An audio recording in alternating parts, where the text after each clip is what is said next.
Men aren't more entertaining than women, they only make more jokes, they don't care whether others like their humor or not. Shy people tell others very little about themselves, but they do it in quite a manner that makes other individuals believe they know them better than they actually think they do. Our brain size has decreased by 10% since we were hunter-gatherers. People in blue rooms are also much more productive. The study showed that information could last longer in the mind of a person evaluated for it than if it were only examined without the need for instant recall. You are in an endless pursuit of human faces in inanimate objects. People are much more likely to return a missing wallet if a picture of a child is found inside. Smart people tend to have fewer mates than the average person. The smarter the individual, the more selective they become. People who speak two languages can unintentionally change their personalities when they switch to speak from one language to another. People would rather change the truth than change their views about people. Being alone is harder for your health than you really believe. We're the most imaginative in the night and the least creative in the day.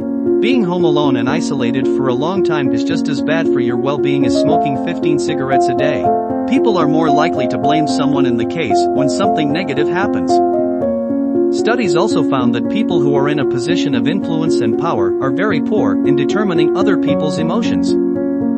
People between the ages of 18 and 33 are the highest percentage to have depression in the world. Studies say that travel improves brain well-being and even lowers a person's chance of heart disease and depression. Cognitive dissonance is when you have two contradictory values, and you change one to match another. The broken heart condition is also called stress cardiomyopathy, which could lead to critical, short-term heart muscle dysfunction. The force of authority may have the same effect on a human as a traumatic brain injury. People read quicker with longer lines but prefer shorter lines. Larger groups make worse and more subjective choices than smaller groups of people. If you can't interrupt the stream of thinking at night, write it down. This is going to put your mind at ease so that you can relax. Women have half as many pain receptors on their bodies as males, but they have a much greater threshold for pain. Physically, repetition affects the brain as new associations are made between brain cells.